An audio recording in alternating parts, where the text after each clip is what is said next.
And so I'm very, very happy to welcome Terje Toomistu. My Estonian accent is improving day by day. And well, he holds a degree in ethnology and media communication from the University of Tartu. She has other studies in Russia, France, and the United States of America, and she's exploring now, as part of her PhD project, these dimensions related to, again, borders of the body and, you know, transgenderism in Indonesia. And I'm more than welcome to give her the award. Please welcome her with a clap for that.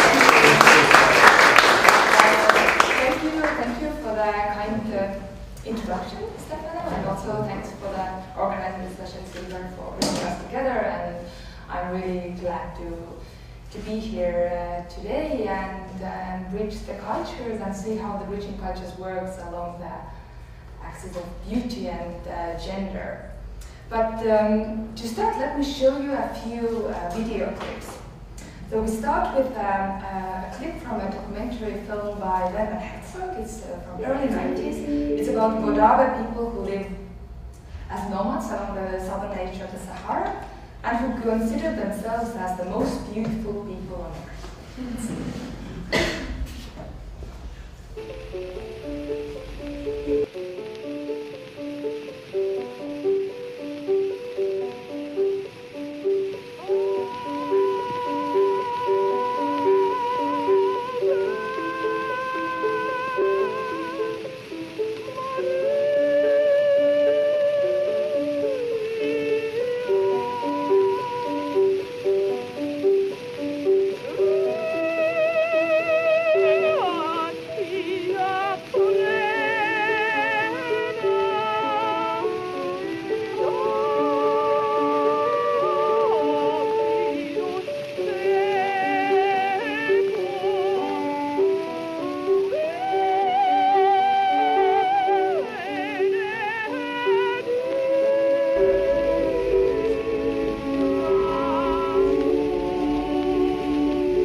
So this was the opening scene of the documentary called Godabe, the Herdsman of the Sun.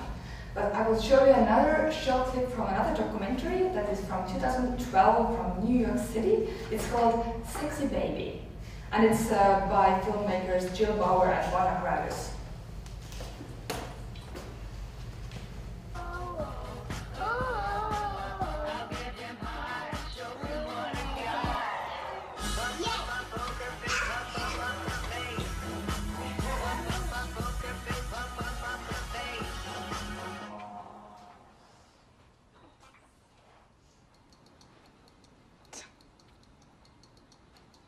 What are your favorite songs, Myrtle? Britney. Britney who? Bitch. No. Britney Spears. It's Britney Spears. No, Britney, bitch. Oh my God. There's a song where she goes, says, it's Britney, bitch. So we associate that.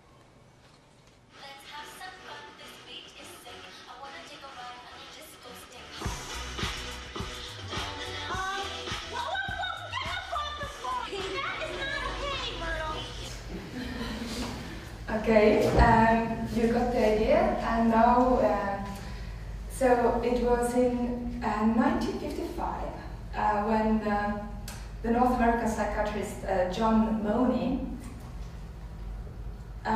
with a very controversial history of scientific contribution to the study of gender, coined the term gender to differentiate biologically assigned sex at birth from culturally linked reality and physical expressions along the feminine and masculine binary. Money believed, although mistakenly, that it is possible to change any baby's gender during the first 18 months of her or his life. In 1952, American soldier George Jorgensen was transformed into Christine, becoming the first widely reported case of transgender identity and gender reassignment surgery in global popular media. In 1953, Hugh Hefner founded Playboy, the first North American soft porn magazine sold at newspaper stands, featuring Marilyn Monroe on the front cover and some news inside. What used to be surgeries for victims of war and nuclear bomb developed into first cosmetic surgeries in the 50s and 60s. Most popular of which in the US was the derb circumcision surgery, which is the artificial reconstruction of the foreskin, and the facelift, which became a new mass-market beauty technique for middle-class consumer. So these are just snapshots of global post-industrial neoliberal world, but there seem to be these pieces of the puzzle which create some values on our bodies, on our gendered bodies, on which kind of beauty gets us excited, which kind of beauty turns us on, which kind of gives us some sense of liberation within our own corporeality. And somehow these values tend to be also hierarchical, and they also seem to be defined by nothing else than the global media. So I have come here with a few questions in mind on what constitutes beauty and gender in our transnational world we are living in. What is gender really about? And could it be that our societies have become these gigantic sets of political laboratories where genders are produced? Are we living in some kind of bio-capitalist amusement park? Obviously, I don't expect to find answers to these questions within the next 20 minutes or so, but I would invite you to think along with me, keeping in mind the images of the Wadaba tribe in Sahara, and also the 4-year-old kid in New York City today, and the imaginary journey to Indonesia that I'm about to take you with a few images and my talk. So let me get back to where it all got exciting in my own field of research in anthropology. In 2010, I was living and studying in Indonesia, and I somehow ended up working on an independent documentary film along the divisions of art, activism, and anthropology. And the film was entitled Waria Zone, and it was a collaboration between me and Tartu-based artist Kiva. Although the film came to life rather coincidentally, we didn't go to Indonesia with any plan to make a movie. It just turned out this way, but it profoundly changed my own life in academia also, because after that I changed my field of interest towards feminist anthropology of gender. And then I returned to Indonesia for another 5 months of field work in Java and in Papua. The crosses are the cities where I was working. And I was mostly working with Indonesian transgender women who are locally known by the word waria. And waria comes from the word wanita pria, waria, the transgender women. One of the central notions of French philosopher Michel Foucault's, and consequently also one of the well-known feminist philosopher Judith Butler's works, has been the paradox of subjectivation, which is based on the conception that there is no I that stands outside of power. Being subjected to power is the very condition that brings the subject into existence. It allows the subject to emerge as a self-conscious agent. Viewing gender as a form of power, we are simultaneously subjected to gender and also subjectivated by gender. Gender could be viewed as a site of affect and embodied materiality, which is also performative. And performativity is not a single act, but it's a discursive practice. It is a reiteration of a set of norms, a repeated idealization of gender, which simultaneously forms the subject. It's like mimesis, perhaps. Viewing gender as performative, it by no means reduces or re-evaluates the sense of realness and subjective truth for the people who inhabit a particularly gendered body.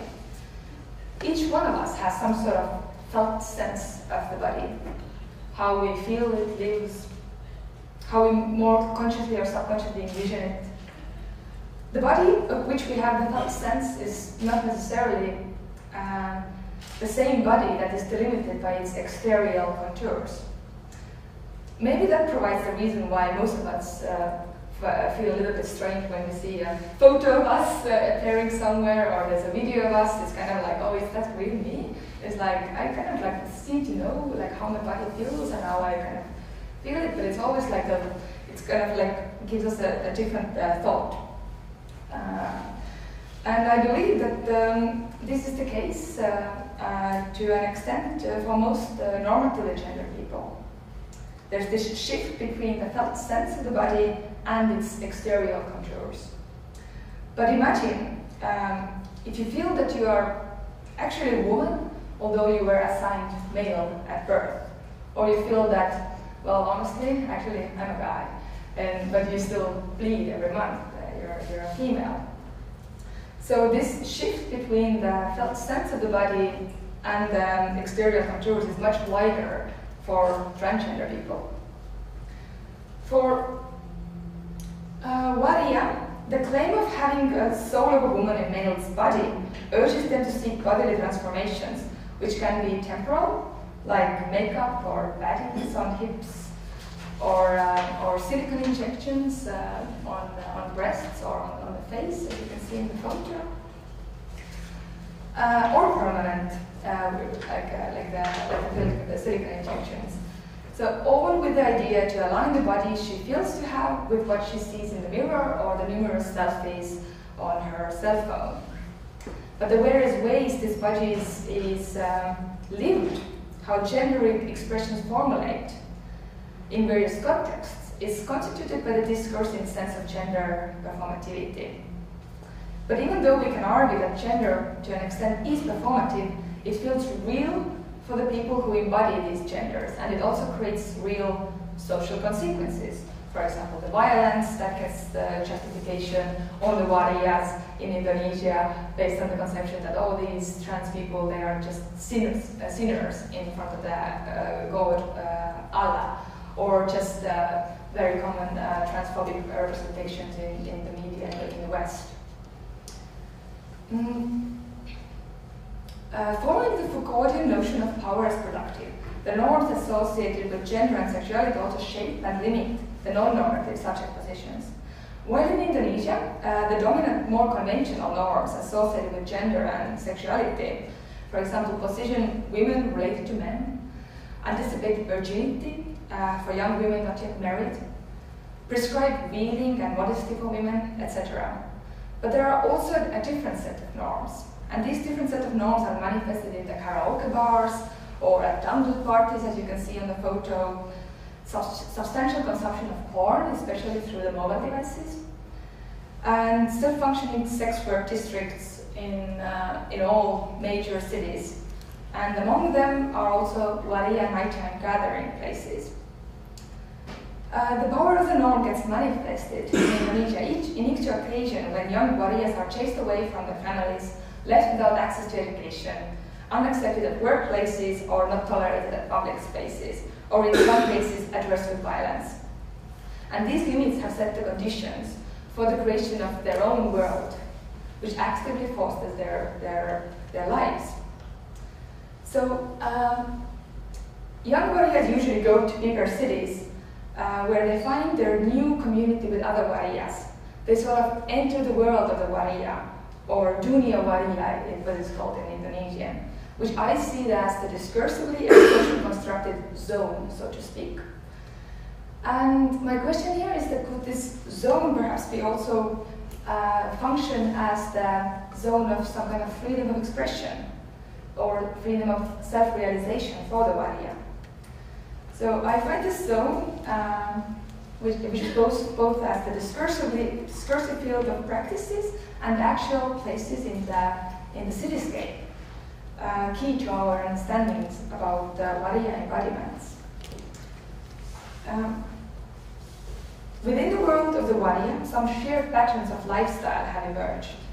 Substantial number of warriors become entangled in a circle of activities which usually revolve around the salon work, the prototypical warrior employment since the 70s, and nighttime street sex work. Although the high number of sex worker warrior is largely caused by economic factors, warrior presence in certain places around the city known for warrior sex work is not only for work and quite often not even for sex. these are the sex work locations, like a typical sex work location in Yogyakarta. So during my fieldwork, I came to realize that there is something more to it. There's something that is related to their subjectivity as transgender women, male-bodied but has to say with the soul of a woman.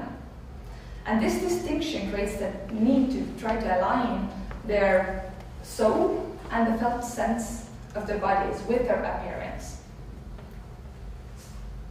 As the questions of embodiment are one of the utmost importance and intensity for the Wariya as trans bodies, there is an elaborated praise for beauty within the Wariya community. When Wariyas reject the normative gender discourses, let's say they were born male, so normatively they should become a man, right? So, but when they reject this, they are simultaneously inscribing themselves into a different set of norms. The global capitalist consumer culture, affected by the image of what I have coined as being the phantasmatic lady. So this phantasmatic lady dominates the representation of women in the global mediascape when I follow Arjuna Bhattarai's conception of mediascape. Thus, Wariya ideals of beauty seem to be in line with what is the dominant global image of the beautiful and or sexy woman, arguably set by the heterosexual mainstream and materialized within this transnational mediascape. A classic anthropologist, Bronislaw Malinowski, made an analytical distinction between the context of culture and context of the situation within which certain performativity or performance emerges. For nighttime Wariya gender performance, the context of the situation is commercialized sexuality. There are guys and they pay, and so you have to look sexy and etc. But when I think about the beauty, I find it more related to the context of culture, which is the transnational mediascape in that case, within which sexual symbolism and fetishizing some certain kind of feminine beauty play an important role when which somehow crystallizes the desired gender performance for the Wariya. So Wariyas relate to an utopic world of global feminine beauty, which I call then the world of the phantasmatic lady, being inspired by the images from the transnational media, which depict, for example, beauty pageants, or pop singers, or fashion shows, or advertisements from the cosmetic industry. So these transnational flows of feminine beauty ideals and the global media imagery have nurtured the characteristic emergencies, such as having long hair and light skin, or dressing up in short skirts and low-necked shirts, which reflect the sexual symbolism that young Wariyas enact to enjoy themselves and attract attention. Wariyas rarely follow the trends of most Indonesian women. So this mimicry can also be seen as the effect of hybridity, which is at once a mode of appropriation and also resistance, and which has become the strategy of the disempowered. For Wariyas who are dependent on the income from sex work, the mimicry of the so-called global gender is precisely their strategy of survival. For others, these enactments of femininity provide a way to participate in the wider culture. For even others, it becomes the means of breaking away from social order. Maybe you have also noticed that quite often the imagined worlds of metropolitan aesthetic is more likely constructed by those who are further away from the world envisioned. While Wariyas are inscribing themselves into the global capitalist consumer culture affected by the image of this phantasmatic lady, which dominates the representation of the women in the global mediascape, the other world they imagine would perhaps be some kind of queer utopia, a space of leisure, joy, friendships, and pleasure, where Wariyas would be appreciated and desired the way they are, the way they sometimes want to see themselves, and the way they want to be loved. So, this image of the phantasm thus vitalizes Wariyas, as they experience further the ability to affect others, while themselves being affected by this phantasmatic promise of the global mediascape. And this takes us to the gaze, which is what seemed to settle some certainty of beauty. So we could ask, is the force behind the male gaze and an inescapable aspect of being normatively feminine? Perhaps it has nothing to do with your own sexuality, but rather with an idea that to be a woman is to desire to be desired. As if we gain ability to affect others, we become more viable. After all, it is precisely embodiment that seems to denote a set of norms which govern who counts as a viable subject and who doesn't, along the axis of beauty or ability, as well as race. So when we eventually come to the term that my body, in fact, is the multitude body, then, when we try to grasp the societies as these kind of sexopolitical laboratories, which produce not only genders, but the ways of seeing beauty, then things go just a degree even wilder when thinking about individuals whose beauty is not a question of privilege or narcissism, but of safety. So here I'm referring to the lived realities of so many trans people around the world, who are often not only facing discrimination or stereotypization, but real violence. Within the past 6 years, more than 1,600 trans people around the world have been murdered, out of which more than 600 in Brazil, followed by South and Central America countries, and also United States. So thank you for following this trace in the bridging cultures along the beauty and gender, and I really welcome all your questions, and sorry if my talk was a bit carried away into the phantasm. But Thank you very much. And again,